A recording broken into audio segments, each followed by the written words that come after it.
bagian 3 ayat 22. Apa yang diceritakan di sini? Yaitu kita belajar bagaimana manusia jatuh ke dalam dosa. Kita sudah belajar kan? Kita sudah belajar mengenai Alkitab, yaitu dalam Kejadian 3 pasal 3 ini, yaitu manusia jatuh ke dalam dosa. Mungkin kita sudah tahu kenapa manusia itu jatuh ke dalam dosa kan? Sudah kita tahu bermula dari siapa? Nah, dari manusia.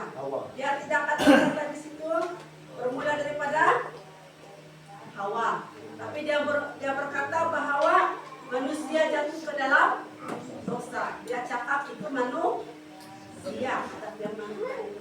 Dan apa yang dikatakan di sini memang betul lah. Kalau kamu diajar oleh guru-guru seperti dulu, yaitu kita berkata bahwa bermulanya dosa itu bermula daripada siapa? Kita bilang siapa? Siapa? Kita bilang dari siapa kan? Jadi itulah setiap kali kalau kita bertengkar, itulah bermula dosanya itu daripada si Hawa, kan? Sebab si Hawa yang menggoda si Adam. Tetapi apa yang dikatakan oleh si Hawa, dosa itu bukan dari saya. Dari siapa dia bilang? Dari si ular. Tetapi kamu tahu kan tuh, kenapa kamu mempersalahkan ular itu? Padahal ular itu pun ciptaan Tuhan. Cuma ular itu dipakai oleh iblis untuk menguji sejauh iman manusia itu kan. Tetapi oleh karena kamu bilang si Hawa itu yang mudah tergoda, dia makan itu buah kan. Lalu si manusia itu pun datang, si Adam. Apa yang dikatakan oleh si Hawa? Bilang coba lagi. Sedap, bilang kan?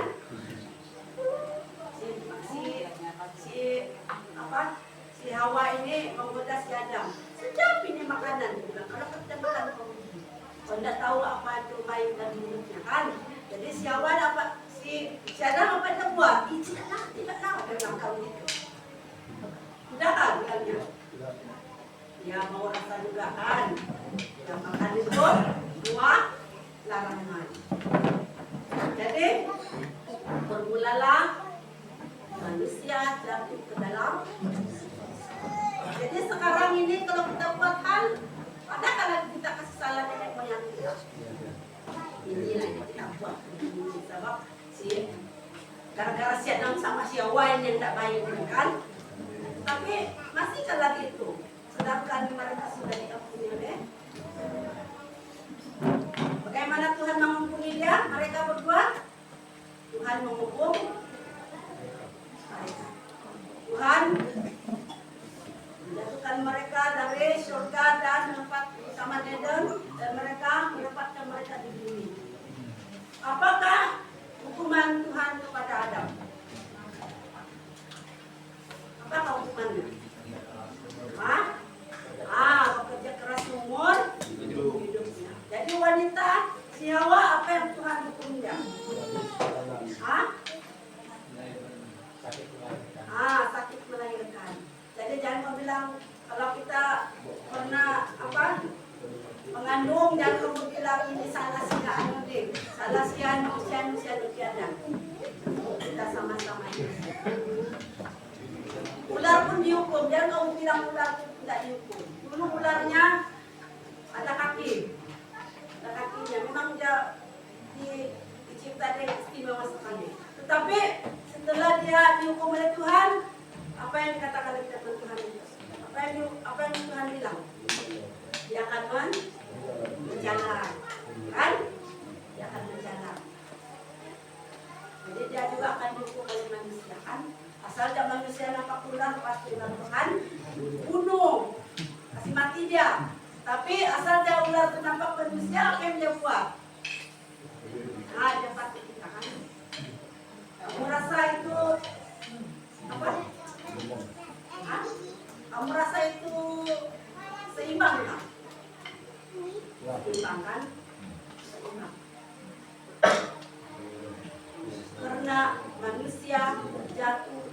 dalam ada sebab itu mari kita melihat di dalam Kejadian 3 ayat 22 tadi yang berkata, mari kita lihat firman Tuhan kita di dalam Kejadian pasal 3 ayat yang 22.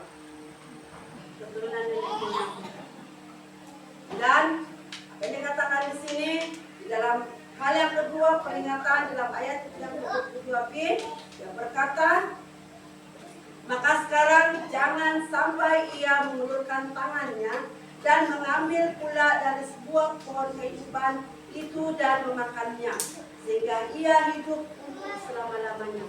Maksud firman Tuhan ini yaitu kita harus hati-hati menjalani kehidupan kita. Kita harus hati-hati menjalani kehidupan kita, yaitu kita harus menjaga iman kita. Bagaimana kita harus menjaga iman kita? Yaitu kita harus menghindari perkara-perkara yang membuat kita jauh daripada Tuhan. Dan yang berkata di sini, kita harus mengandalkan Tuhan dalam setiap kehidupan kita. Kamu ada nampak apa itu untuk menjadi cinta?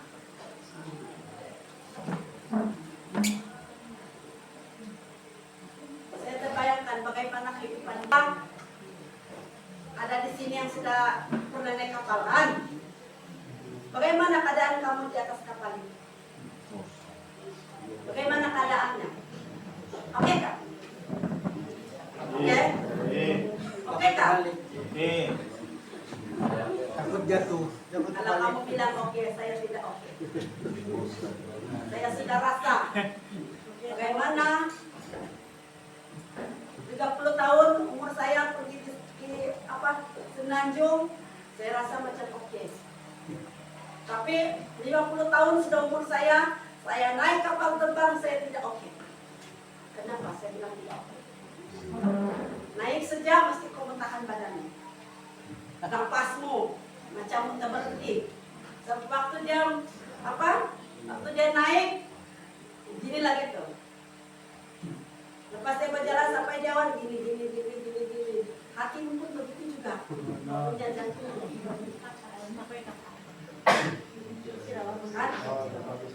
Waktu kami balik, saya pikir dia bilang macam juga kita naik kereta, kan? Kalau jalan gravel begini kan, jalan gravel. Tapi kau rasa lemas kepala juga. dapat kau mesin. Tapi kalau kau di atas awan sana, ada satu pastor berkata, dia bilang, kalau kamu mau banyak berdoa, pasti kamu mau naik kapal.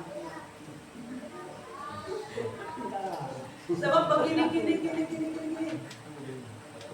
Waktu kami itu udah seberapa? Waktu kami balik, itu kapal gini.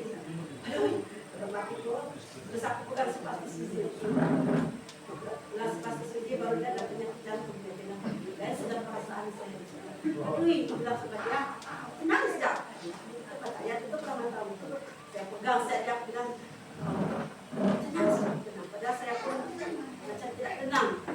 Tapi saya tenang saja. Saya tahu bahwa Tuhan sudah memelihara, Tuhan sudah memberi hikmat kepada pengendali itu kapal. Saya bilang dalam pikiran saya. Jadi saya tidak seberapa mau macam takut. Sebab saya bilang kalau saya takut pun sama-sama juga kami mati, sama-sama juga mati kalau itu jatuh. Apa itu dalam pikiran saya? Tapi saya percaya itu pengendali kapal itu. Sebab Tuhan sudah memakai mereka. Tuhan sudah menyediakan yang terbaik untuk mereka. Dan saya percaya dari Tawau ke Sarawak, dari Sarawak ke Tawau, Tuhan sudah menyertai kami. Jadi saya pikir kehidupan kita seperti itu kan. Kadang-kadang kehidupan kita akan diubah-ubah oleh keadaan dunia ini, sehingga kita suka untuk mengendalikan kehidupan kita. Sehingga kita rasa nafas kita mau berhenti saja. Kita rasa kita punya jantung itu sudah mau berhenti. Kamu tahu apa maksud saya? Kamu tahu apa maksud saya? Tidak tahu. Kehidupan rohani kita. Saya maksudkan kehidupan rohani kita. Kalau kita sudah mulai goyah, rohani kita sudah akan hidup. Seperti kita duduk di dalam kapal itu. Tapi kalau kita percaya bahwa Tuhan itu baik bagi kita semua, kita percaya bahwa Tuhan itu yang harus kita andalkan dalam kehidupan kita, pasti semuanya tidak akan sia-sia. Betul kan? Jadi hidup kita ini biar kita andalkan kepada Tuhan. Itulah sebabnya firman Tuhan di sini memperingati kita bahwa hati-hati menjalani kehidupan kita. Dan kedua dia berkata kita harus menjaga iman kita. Bagaimanapun keadaan dalam kehidupan kita, kita harus mengandalkan Tuhan dalam kehidupan kita. Biar kita menjadi pemimpin yang baik, biar kita menjadi pemimpin yang menjadi contoh orang-orang di sekeliling kita. Dan dia berkata, dan apa yang ketiga yaitu kita harus mengandalkan Tuhan di dalam setiap perkara di dalam kehidupan. Ya, saya bersyukur, saya percaya kepada pengendali kapal itu, saya percaya kepada doa-doa jemaat di sini, sehingga saya selamat bertemu dengan kamu di sini. Beri kemuliaan kepada Tuhan. Karena semuanya bukan kekuatan saya, bukan kekuatan kita semua, bukan kekuatan pengendali itu, tapi semuanya Tuhan yang memberi kekuatan, Tuhan yang mengabulkan doa. Oleh sebab itu, kata firman Tuhan di sini, kita harus tetap mengandalkan Tuhan dalam setiap pribadi. Kita tetap mengandalkan Tuhan dalam setiap pribadi. Jangan khawatir kata firman Tuhan kan? Apa dia kata? Jangan khawatir tentang hidupmu. Jangan khawatir tentang apa yang kamu pakai. Jangan khawatir dengan apa yang kamu makan. Apalagi dia bilang, jangan khawatir tentang apa lagi? Tentang apa lagi?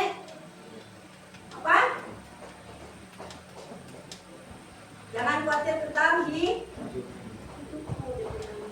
Sebab Tuhan adalah kepala di dalam kehidupan kita. Jadi kita harus percaya bahwa Tuhan itu baik bagi kita semua. Mari kita tetap mengandalkan Tuhan dalam setiap pribadi kita bersama-sama. Saya bersyukur kalau apa yang saya sudah fungsikan waktu kami seminar di Sarawak sana, di Kuching sana, saya dapat fungsikan dalam grup kita. Jadi saya bilang, ya kita harus mengundang Tuhan. Dan satu peringatan lagi, apa yang harus saya buat? Saya harus mengandalkan Tuhan dalam kehidupan. Mari kita bangkit berdiri. Terima kasih atas perhatian kita semua. Tuhan memberkati dan saya kembali.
Tuhan kami Tuhan memberkati Tuhan halilui kami menjaga kami dengan Tuhan Tuhan keberkatan Tuhan berikan mereka kesembuhan Tuhan berikan kekuatan berikan Engkau pada saya Tuhan kami tidak lupa berdoa bagi Ibu Melinda pada saya Tuhan dalam keadaan biasa memberkati bagi Tuhan keselamatan Tuhan